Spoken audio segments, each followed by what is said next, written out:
I did see Gladiator 2. I saw it with one of my kids. I will say this. Performance is fantastic. Everything looks good.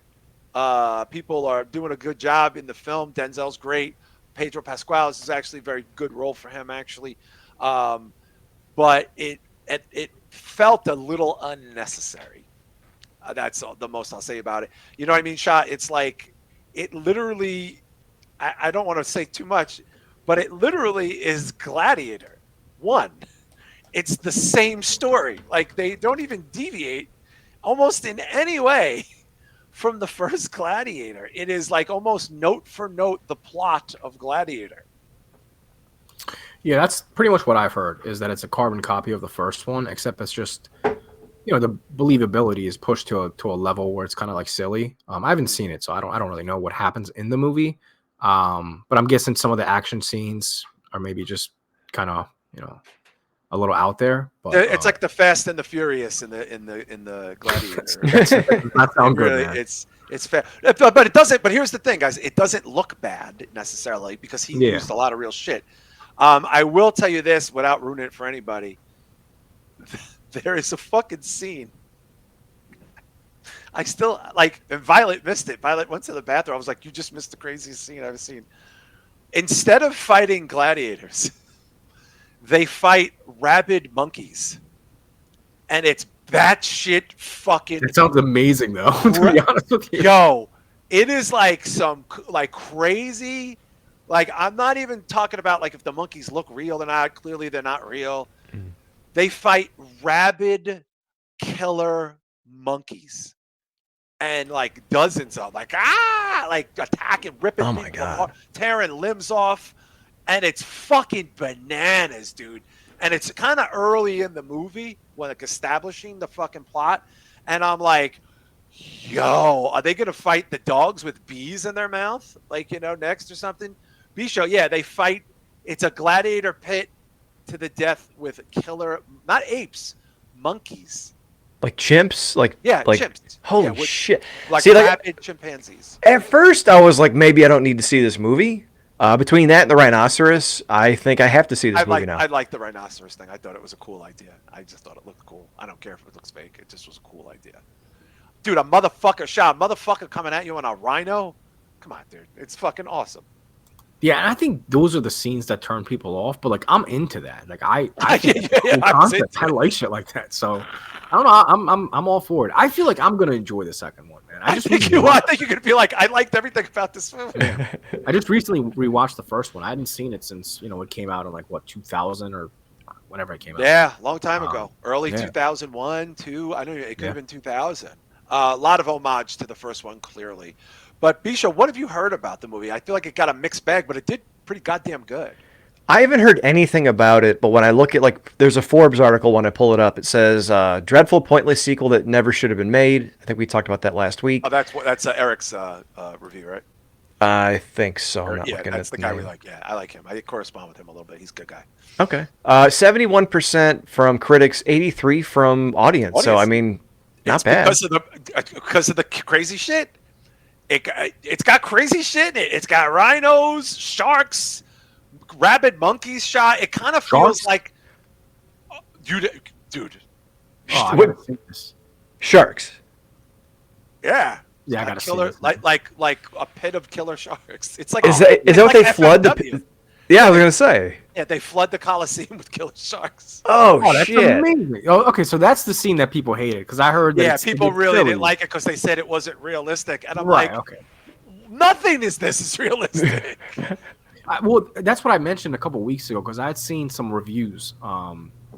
And when I mentioned that they flooded the stadium, they used to. B-Show had mentioned that's a real thing that they do. They have, What I didn't know was the sharks were included, so that's what they have historically done fake battles, like famous stories, from Homer and the Odyssey, like ship battles, not shark battles. Yeah, like the guy comes out and he's like, "We are going to reenact the blah." But in this, they kicked it up. They Fast and Furious did and threw sharks in there, and now it's like. They're shooting each other with cannons and fucking sharks and flaming arrows, and You're either going to burn to death on the ship or get eaten by the shark, and the blood is in the water. I like it's got bananas shit. It's just felt unnecessary. That's all. Like, you know what I mean? And as far as I'm concerned, it was good. It was good. Not great. I think the Paul Mescal guy might not have been the best person for this. He seems like he's channeling Russell Crowe. Looks good. Everybody's looking great. Denzel's crazy in this fucking movie. He's fucking huge. Like he's a great bad guy. Like to see him like really fucking nasty. Pedro Pascal's got a good role. And of course they bring the mistress there, the Gumar of Russell Crowe in there, because you need to tell that story. But yeah, I think you guys are gonna like it. I think it's definitely a fun movie. Violet never saw Gladiator 1. She loves that Paul Mescal guy. He's like a hot commodity to people in her age group. And she was like, yeah, I'm going to see this for this motherfucker. And then she was in love with the movie but she also didn't know it didn't impact her in any way. And I'm like, I said to her, I go, it's literally the same movie. She goes, well, now I have to watch Gladiator. And I was like, nice. Well, yeah, you're gonna feel like you already saw it though. But yeah, it's a fun movie. It's a fine movie. I don't get the hate, but if somebody said it was unnecessary and but I think you two would really dig it. And then Kevco points out it is officially the highest grossing film of Denzel's career, of a 30-year storied career. It made 300 mil. So Shah, they are doing another one at 83. Ridley Scott's already working on another one. He don't give a fuck. I don't know if he's gonna be able to, man. I mean, he's trying to get it back into Alien. He's like 85 now. He's 80. He's 83. He's 83. Yeah, that's crazy.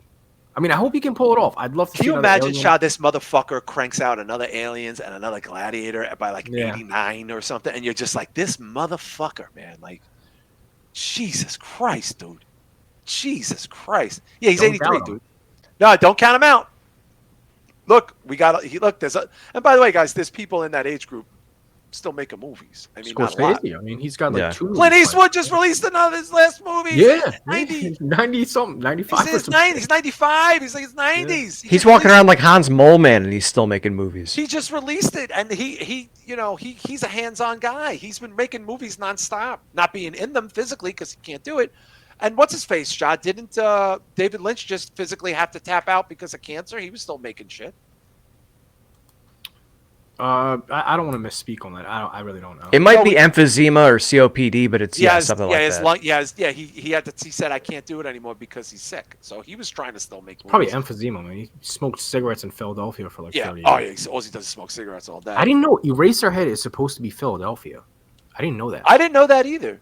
Yeah, because he lived in Philadelphia for a long time. He was like, Philadelphia made me crazy, and I wanted to show my version of industrial Philadelphia, which makes sense because Philadelphia is an industrial city. So like that setting kind of makes sense now. You know what I mean? That dreadful. Yeah, I didn't know that. Okay.